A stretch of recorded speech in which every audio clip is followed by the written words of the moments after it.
работаем. Евгений Пригожиндин акыркы кайрылуусу Вагнер тобунун Telegram платформасында ушул аптада чыгарылган. Пригожин ал кайрылуусун Африканын кайсы бир аймагында, балким Малиден туруп жасаган деп болжолдонууда. Вагнер тобу Батыш Африканын айрым бөлүктөрүндө популярдуу.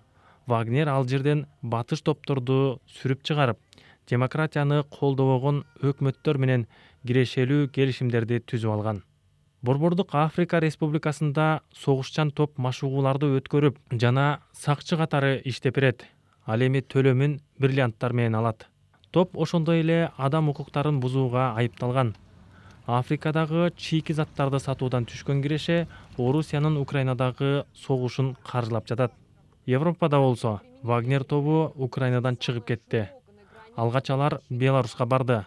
Андан соң Африкага жылып кетти. Бирок аталган топ лидери жок, алсырап калды. Июнь айында ишке ашпай калган козголоңдон кийин Вагнер тобу оор курал-жарактарын Орус армиясына тапшырып берүүгө аргасыз болду. Эми 25 000 мүчөсү бар топ эмне болот? Мындан ары топ кандай багытта жылат? Кремль топту тыгыз көзөмөлүнө алат деп күтүлүүдө. Орусиянын чалгындоо кызматы 8 жыл мурун бул топту түзүүдө кол кабыш кылган. Эми болсо топту толук кандуу ооздуктоого киришет. Вагнер эмне болот? Менин оюмча келечекте Вагнер тымызын иштеген уюмга айланат.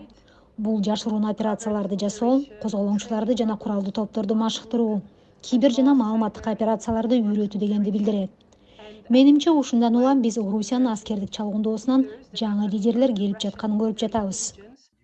Евгений Пригожинди ташып бараткан учакты ким атып түшүргөнүн көрсөткөн далил ушуну менен эч табылбай калышы толук ыктымал. Бирок бир нерсе айкын. Биз билген Вагнер тобу эми жок. Уюмдун келечеги азыр бүдөмүк.